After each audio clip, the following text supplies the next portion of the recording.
Le président tunisien, M. Bourguiba, et le ministre algérien des Affaires étrangères, M. Bouteflika. C'est à la demande du président algérien, Boumedienne, que M. Bouteflika est venu à Paris rencontrer le président Bourguiba. Mais l'essentiel des conversations a-t-il porté sur une médiation entre l'Algérie et Paris par Tunisie interposée? C'est tout à fait possible. Voici en tout cas ce que vient de déclarer le ministre algérien des Affaires étrangères, M. Bouteflika, à Christian Bousquet. Le président Boumedienne m'a chargé d'un message de fraternité et d'amitié pour son frère et ami, le président Bourguiba, qui, comme vous le savez, est une très grande figure, non seulement pour la Tunisie, mais également au plan du Maghreb arabe. Je crois que la situation en Afrique, la situation au monde arabe, la situation au Maghreb, impliquait qu'en plus du fait que je devais m'enquérir de l'état de santé du président Bourguiba, pour lequel nous avons l'estime et l'affection que vous savez, il était bon que nous puissions échanger quelques points de vue sur ces grands problèmes. Et le président Bourguiba, puis-je le souligner ici, et apporte une contribution très substantielle et très positive à l'appréciation des événements actuellement en cours aussi bien dans notre région que dans d'autres régions du monde. Vous avez parlé de grands problèmes, que ce soit ceux du Sahara, soit de l'Afrique.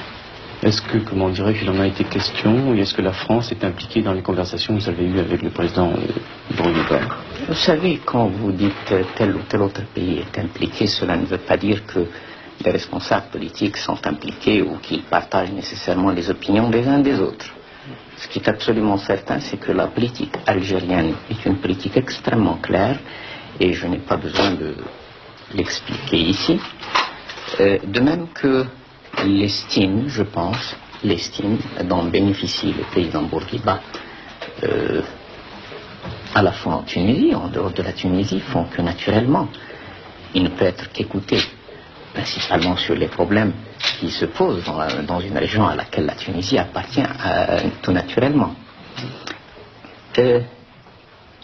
Vous posez votre question exactement comme si j'avais une plainte contre la France. Nous avons des politiques différentes.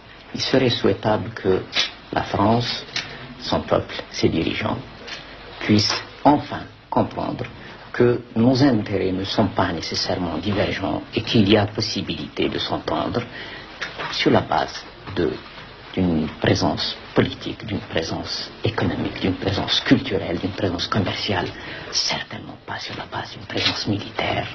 Ça nous rappelle quelques souvenirs un peu douloureux.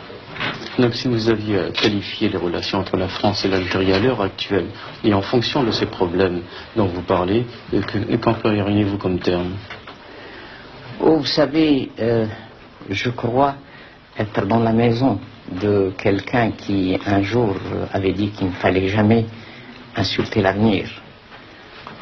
La Méditerranée, c'est bien peu de choses entre les peuples français et algériens. Je crois que ce qui nous lie est beaucoup plus important que ce qui peut nous séparer. Plus tôt nous discuterons, mieux cela vaudra.